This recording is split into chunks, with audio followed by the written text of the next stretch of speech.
रामायण के अनुसार अयोध्या में त्रिजट नामक एक ऋषि हुआ करते थे। वे बहुत गरीब ब्राह्मण थे। उनके पास आजीविका कमाने का कोई साधन नहीं था, इसीलिए वे जंगलों में भटक भटक कर कंदमूल की खोज किया करते थे ताकि भोजन की कुछ व्यवस्था हो जाए। कई बार ऐसी स्थिति भी हो जाती थी कि उन्हें भूखे ही रहना पड़ता था, जिसके कारण उनके शरीर का रंग पीला पड़ गया था और वह बहुत वृद्ध भी हो चुके थे। परंतु उनकी पत्नी एक नव युवती थी।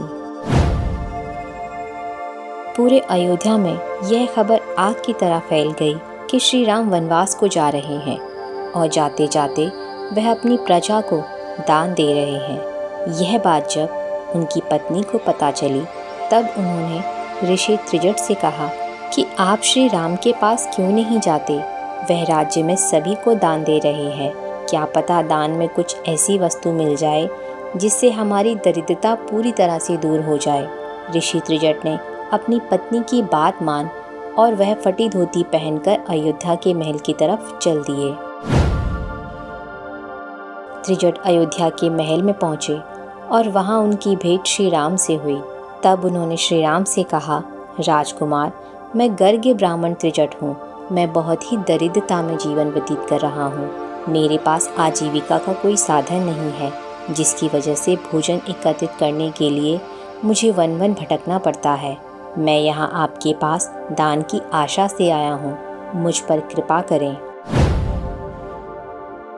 उसके पश्चात श्री राम ने ब्राह्मण देव को प्रणाम कर कहा, ब्राह्मण, मेरे पास असंख्य गायें थीं, जिनमें से अधिकतर मैं दान कर चुका हूँ।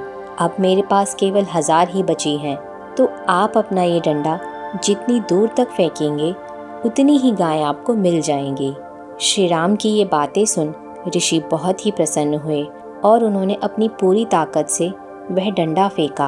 वह डंडा सरयू नदी के पास जाकर रुका, जहाँ पर सहस्त्रों गायों की गौशाला में वह डंडा एक सांड के पास जाकर गिर गया।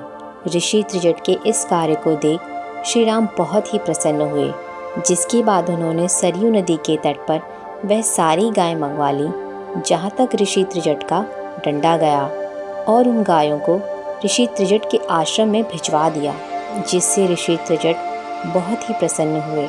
इतना सारा गौधन पाकर ऋषि त्रिजट के हर्ष का कोई ठिकाना न था। ऋषि त्रिजट ने कहा, हे राजकुमार, आप चाहते तो मुझे एक गाय देकर भी संतुष्ट कर सकते थे। फिर आपने मुझे डंडा फेंकने को क्यों कहा? मैं इस बात को समझ नहीं पा रहा कि आपने मुझ पर इतनी बड़ी कृपा क्यों की। मेरे लिए तो एक ही गाय पर्याप्त थी। तब श्री राम ने उत्तर दिया कि हे ब्राह्मण, मैंने आपके साथ ऐसा इसलिए किया ताकि ये संसार आपके दुर्लभ तेज को जान पाए। कृपया मेरी इस बात का बुरा न मानें, और यदि आपकी कोई और भी इच्छा हो तो वह भी बताएं। मैं अवश्य पूर्ण करूँगा। कुछ भी मांगने से संकोच ना करें। तब ऋषि त्रिजट ने कहा, नहीं नहीं राजकुमार, आपने मुझे बहुत कुछ दे दिया है, मुझे और कुछ नहीं चाहिए।